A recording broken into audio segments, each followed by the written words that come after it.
Hi everyone, thanks for joining. I'm Fredrik Hörstedt. I'm one of the initiators of the climate framework, and I truly believe that we, higher education institutions, have a central role to play in the efforts to combat climate change.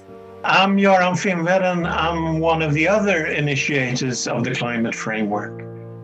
The background for this work is the importance and the urgency of climate action.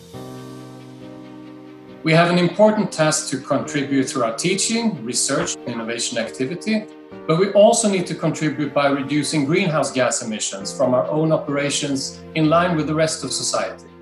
Here in Sweden, the higher education sector has together created a climate framework that serves as the basis for climate strategies specific to each institution. The goal is to bring our institutions in line with national and international commitments, including the Paris Agreement's 1.5 degrees limit and Sweden's national target to become climate neutral by 2045. Actually, this work started over a discussion over a cup of coffee, but we soon realized that we needed to involve the whole sector.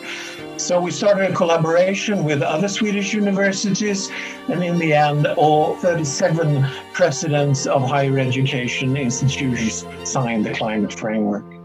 The aim is to reduce the emissions from the higher education institutions in Sweden, but also to make sure that we integrate climate action in education and research as well.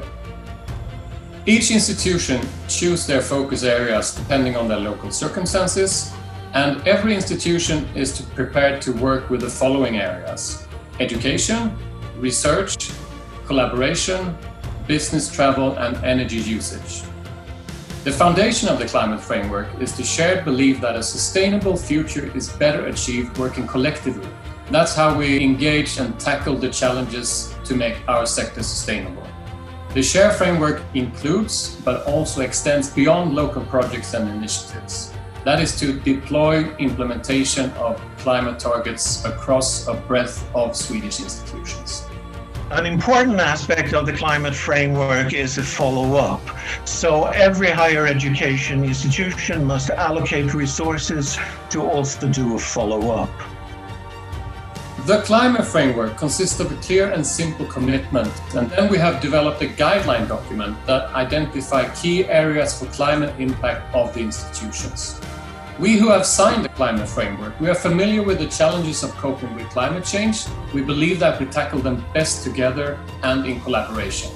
All 37 institutions that have currently signed have provided their certain contributions to the framework, its content and future possibilities.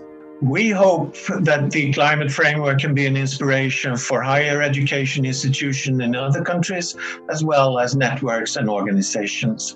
If you want to read more about the climate framework, there is more information available here.